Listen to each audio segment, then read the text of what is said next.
Ja, ich möchte nicht, dass Sie denken, ich will den Karneval vergessen. Wenn ich auch, sagen wir, 4 Monate hier auf Gran Canaria bin, ein klein bisschen denke ich auch an Karneval. Denn ich könnte mir das nicht erlauben, wenn ich nicht so ein gutes Publikum gehabt hätte, die mir das heute ermöglichen. Und darum habe ich natürlich ein Liedchen für euch alle, damit Sie denken, dass ich auf Karneval nicht vergesse.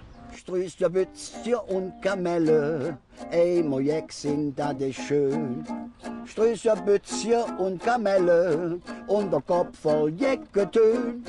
Schütten's in und lass mal trinken, wenn es sein muss aus der Fläsch. Escher Mittwoch ohne Pinke, keine Penning in der Tasche. Der Kölner Karneval, aber auch alle anderen Formen des gemeinsamen Feierns geprägt sind von lauter Ballermann-Musik, geprägt sind von der Fähigkeit oder der abhandenkommenden Fähigkeit, dass die Leute nicht mehr zuhören können. Und das ist, glaube ich, ganz wichtig, wenn man Hans Süper und seine Arbeit würdigen will, dass man auch immer versteht und sieht, dass es eine Alternative zu diesem lauten immer Abfeiern gibt.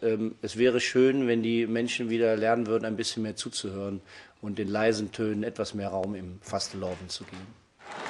Wo ist er dann jetzt Angele? Am Wasser. Am Wasser? Oh, jetzt sind wir mal I go fishing underwater. Mhm. Hätte er schon jetzt gebissen? Mich noch nicht. Blöde Frage. Dann muss das Wasser doch da, wo der Angele ist, sauber sein. Das ist kristallklar, das ist Bodenwasser, das ist Bottomwater. Aha. Also Spring Lake. Aha. The water kommt von the bottom of the days. Aha. Da kann ich doch auch da schwimmen, Jon. Hä? Ja, oder FKK machen, wenn das sauber ist, wenn das schön ist. Hallo. Kleiner sexy Boy. Du willst mal, dass meine Fische einen Schock kriegen, wa? Wieso das dann? Bei mir will der Nacken schwimmen gehen. Ja, aber gut, du willst mal erkannt werden, wa? Was ist das dann nicht wieder? Dass die Fische raufgucken und sagen, ah, guck mal da schwimmt der Iron Man.